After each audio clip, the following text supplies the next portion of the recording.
And pleased to meet you. I watched the film last night. Very, very good. Completely enjoyed it, if that's the word. But Thank you. was a little bit apprehensive at the start because obviously we're still in this massive thing we call Yeah, this I'm sure. Yeah, pandemic. I can relate to that. Yeah, and I related a lot to the film for obvious reasons, but it obviously gave you a little bit of a different feeling once the film ended, which I loved. Can we talk about sort of how the project, or where the idea for the film came from, first of all, before we talk about how the project sort of evolved, but where did the story come from? Um, I mean, it came from a very personal and kind of organic place, actually. I was in pre-production on another movie that was a real passion project of mine that I've been desperate to get made for several years, and I finally had the opportunity to direct it. And it was that week when it just kind of like the lockdown was looming, and I think none of us really knew if this virus thing was something that we were, is this really going to happen? And every day I was just thinking, are we actually going to start filming in 3 weeks? And no one would give me an answer. And we all kept forging forward, even though it felt so kind of futile. And then after 5 days, on the Friday, we all got sent home. And that was it. That was the beginning of lockdown. And it was basically my dreams were scuppered because I realized that this movie that I was so desperate to get the opportunity to direct was probably never going to happen again because it was a very time contingent project. So I went home and I was, like everyone else in the world that day, I was extremely worried about my wife and my 3 little kids. I've got, my mum's 75, my dad's 85. They're back in England. I'm 6,000 miles away. I can't even get on a plane because now the whole world's locked down. So yeah, I went to bed that night feeling very, my anxiety was through the roof. And the next morning, my writing partner Simon, who's another Brit, he called me up and just said, "Look, why don't we just make a movie?" We started off 20 years ago making films. The first film we made for less than £5,000. Just got a bunch of mates together and filmed it ourselves. And he said, "Why don't we do that? We're under lockdown. Everyone's got iPhones that can record 4K quality these days. Like, let's write something that kind of is custom made for a lockdown. Get our friends to record it on their phones. They would email me the files. I edit my own stuff. I'll cut it together, and then we'll just make something, not for any reason to try and make money or even make a great movie, but just to do something with our time and to try and take this sort of scary climate and time that we all found ourselves under and turn it into something positive, I guess." So that same day we wrote this 12-page document called Songbird that was half of it was like a call to arms of ways that I knew that I could make a movie in this style during a lockdown, because I come from a real guerrilla filmmaking background, and I kind of just had a really clear vision of how I could do something that was really actually quite exciting creatively. I always love limitations and restrictions. I sort of take it as an attribute rather than a negative, or positive rather than a negative, because it kind of gives you a groundwork within that that you have to work within. So we wrote this 12-page document. The first part which was this call to arms. The second half was similar to Songbird, but it was set during a lockdown, during a pandemic. But then it kind of turned out to be a monster movie, kind of like Cloverfield, where people realized that out on the streets were these literal monsters. And so I sent it to a producer called Adam Goodman, who used to run Paramount, and he was someone that I was very intrigued by. He's got a really, fascinating outlook on the film industry and the way he thinks things are going. And for whatever reason, I just thought that he might really gel with this project. But it wasn't like we were looking for a budget. I wasn't looking for financing. I was more just looking for someone to say, "Yeah, that sounds like a good idea." Why, just to come on board, basically. But Simon and I were going to forge forward and do it regardless, and I didn't really think any more of having sent it to him. But the next day he called me and he was like, "I'm going to greenlight your movie. Let's start right away. I want to get it finished. I want to get it released this year." I was like, "Fuck, okay." And then it snowballed from there. I didn't really know what it meant in terms of how it would be different from what we wanted to do anyway. But then, 2 weeks later, Michael Bay came on board, and I was like, "Oh wow, okay, I wasn't expecting that." And from there, it just kind of like, grew and grew and grew every day. And so the script and the story basically evolved from there. It was something that we wrote incredibly quickly. We wanted to get into production kind of right away to almost make the movie like a time capsule of 2020 and what we were all going through. We wanted to film it while we were going through it. And so we wrote the script in 3 days. We ended up with like a 146-page draft that we then shot over 17 days, which is incredibly fast, even if there wasn't a lockdown pandemic going on. But yeah, I mean, it was an incredibly creatively rewarding experience for me. It sounds quite liberating, actually. Sort of as you're describing it there, it sort of takes me back to the early '90s, the Robert Rodriguez early years, where he was sort of had no money and was making all these creative decisions based on what he's got. And it sounds like although we've got all this technology now, it's kind of been stripped back to what we've got in this current situation. It seems like you've taken that and created something quite magnificent, actually, in such a short period of time. So was it as liberating as it sounds? Yeah, it was, man. It was like all of the bullshit that normally comes along with I've been over here for almost 15 years now in LA. I mean, and there's so much bullshit and like pantomime that comes along with everything, as you might expect being in Hollywood. But with Songbird, all of that went out the door. There were no egos involved. Everyone was just sort of like, it felt like a miracle that we were able to make this movie, frankly. And so for me, it was like being back at film school again. I felt that same sense of wonder. I think it's really hard in this industry to not become jaded. And I think I have become jaded over the years. But there was something about making this movie that just took me back to being a kid and like why I wanted to make movies in the first place. And, the fact that I was doing it for like no money during a lockdown, during a pandemic. I just wanted to make something. Like I really strongly felt like I wanted to make something. And I didn't think anyone would necessarily come along with me on that ride. But, then Adam Goodman comes on board and then Michael Bay comes on board and then Demi Moore comes on board. And it was like, fuck, like people just want to create during this time. Yeah, definitely. And so creatively, it was just extremely freeing. I wish I could make every movie in that style from now on. And so obviously Michael Bay is known for these massive films, but he's also known for the smaller films that he produces as well. And A Quiet Place is just one of them many people have heard of. So what does he bring to the table on this kind of film? So obviously snowballed from when he got on board, but what does that look like? Yeah, I mean, honestly, when he came on board, I didn't know what to expect.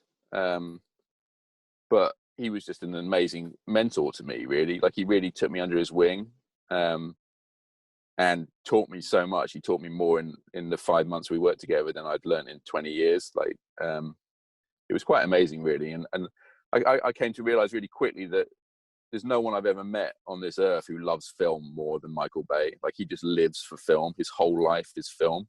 And I think that's what drew him to the project was not so much the subject matter or certainly not me or any of those things. It was just like, who's this crazy bastard who wants to make a movie during 2020, and I think that's what drew him to it, was that he was intrigued by how we were going to make a movie. So he would come down to the set, I'd look over and he'd have a camera in his hands and he'd be filming. He just loves making movies. And then in post-production, he was incredibly involved. And just he'd send me sketches of a scene and it would just be a complete reinvention of the scene in ways that I would just never in a million years have been able to think of. And so just, being able to step inside his brain and see how it works was a pretty amazing opportunity and experience for me. Like I kind of pinched myself when I think about it. I was like, how the fuck did that happen? I can only imagine what it was like. And, I think he gets a lot of stuff that he doesn't deserve. I think he's, excellent at what he does, obviously, but also he's one of the biggest filmmakers on the planet and rightfully so. So, and then obviously there's a lot. I've been on a set recently and it was very much lockdown, height of the pandemic, London, masks on everywhere. So what was it like kind of going outside and on location during a similar sort of thing? Because obviously it's a little bit different out there anyway. But what challenges did you come up against? You seem to have the backing of the government and the local government and all that sort of stuff, but what did you come up against? Yeah, I mean, everything was changing on a daily basis as we went along, and I honestly didn't know how we were going to pull off the movie. So it kind of happened incrementally as we went along. It was like, okay, so it sounds like we can do that, so let's try that. It went from being almost a found footage movie that was going to be shot with cell phones and different devices and CCTV and drones, that kind of style, like a remote style, to the company Red that make cameras. They had a prototype camera called a Komodo that wasn't available at the time. That's a cinema quality camera that's absolutely tiny. Okay. I mean, just an amazing camera. And our DP Jacques Jouffret genius French dude who's worked with Bay for years. He'd done a commercial with this camera, and he was like, I think we can get our hands on this camera, and I think it's going to transform everything. And I mean, that camera is essentially the reason that the movie looks like the movie you saw last night whenever you watched it. You know, that's the reason it looks like a Hollywood blockbuster as opposed to Paranormal Activity or something. Yeah. So all the technology that, you know, I'm talking to you over Zoom. I talk to my parents on FaceTime every day. Like the way technology's evolved in the last 10, 15 years it allowed us to make a movie like Songbird. But I mean, from a kind of, and also everything from the script was written with safety in mind. It wasn't like we took a script from a couple of years ago and dusted it off and rewrote it to suit the pandemic and called it Songbird. Like, we started writing that script on day one of the lockdown. And so every single scene and every moment of the narrative, we were thinking about the safety of the actors and also the practicality of how can we actually do this. You know, like I'm someone who's taken it very seriously. Like, I don't like going to the grocery store. I wear a mask all the time. I really worry about the safety of my wife. Got 3 little kids. Like, we live in a 2-bedroom duplex in close quarters with other people. So, you know, like, she was worried about me doing this movie. I was worried about doing it. But I very quickly realized that because of the regulations that we worked on with the unions, I felt the first day on set, or the first day of the location at Recce that we went on, was the first time I'd been with another person outside of my wife and my kids for 3 months. And it was actually I'm sure you had similar experiences, but it was such a weird feeling seeing another person face to face, even though we were all wearing masks and stuff. But I very quickly realized that because of the testing protocols that we had, like, I got tested 3 times a week. I felt safer on set than I do when I go to the grocery store here, like, way safer, just because I knew that everyone that was in the room with me had tested negative that day.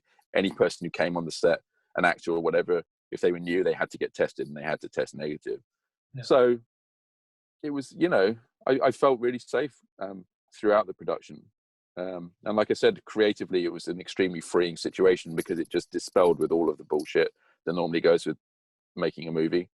Yeah. It was just stripped down to its absolute essence. We had the bare necessities. And that gave us like an extreme focus. I think we were all extremely focused on what we were trying to do. And it just stripped away all of the hot air that's normally involved. And it allowed us to focus on the actors, the performances, and the story. Mm. So do you think this will change things going forward, both with yourself and kind of generally in terms of making films, both in what you were just describing there, but also, this is big news this week with Warner Brothers and all that kind of stuff. How do you think the industry will change as a whole? Not just next year, probably permanently. What do you think? Yeah, I mean, I find it exciting. You know, I'm someone who finds technology and change exciting, and there's many times in making movies over the last few years where I've just felt like it's kind of an arcane process. It just feels hopelessly outdated. And I'm like a one-man band. I make a lot of music videos and I make them all by myself. Like, I do the camera, I do the lighting, I do the editing, I write the fucking script. I do everything, and I love doing everything. And then I go on the set of a movie and I'm not saying that we don't need all of the crew that's there, but it just seems like there's a lot of waste. And there's too much talking and not enough action, as far as I'm concerned. And so the world's changing. You know, people are moving on the way that they're watching things. You know, my kids just watch YouTube all the time. They couldn't give a shit about movies. Like, they don't understand movies in a strange kind of way. And I think that, you know, you either kind of like pay attention to the way the world's changing and the way people want different things, or you don't. You know, like the Warner Brother things is interesting, isn't it? You know, definitely. I mean, how long do you hold on to something that's dying? I don't know. I mean, it's depressing because for me, going to the cinema is one of the things that I've missed more than anything this year. Like, I love going to the cinema. I love sitting in the theater and watching a movie. But I don't know. You know, things are changing, aren't they? Yeah, we all have to adapt. So, the original film you were making or wanting to make, you were 3 weeks away from making. Will that still happen potentially? Is it still at the back of your mind to get that thing done, or are you sort of now veering off in a different direction because you've had, let's face it, this massive film really that's, you know, come into your path that maybe you weren't quite expecting to?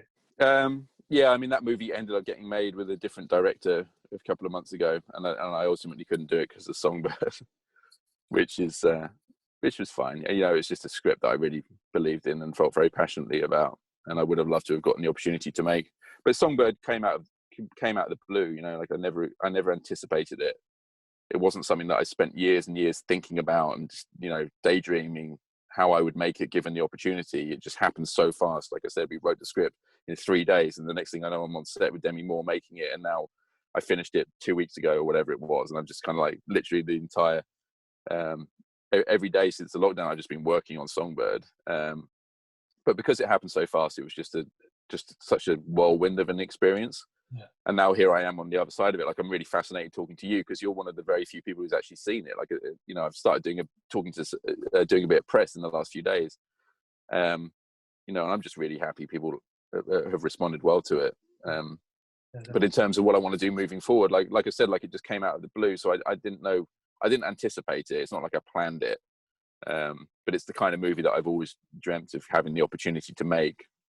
So I hope it leads to other things and similar things, and I hope that people let me make other movies in the style in which I made Songbird, which I think that even when all of this goes away and thankfully the world returns to normal, I think people will still want to make movies in the style that we made Songbird, because from a budget point of view, it was extremely cost effective, you know, and yet we made a movie that looked, you know, like a traditional Hollywood movie.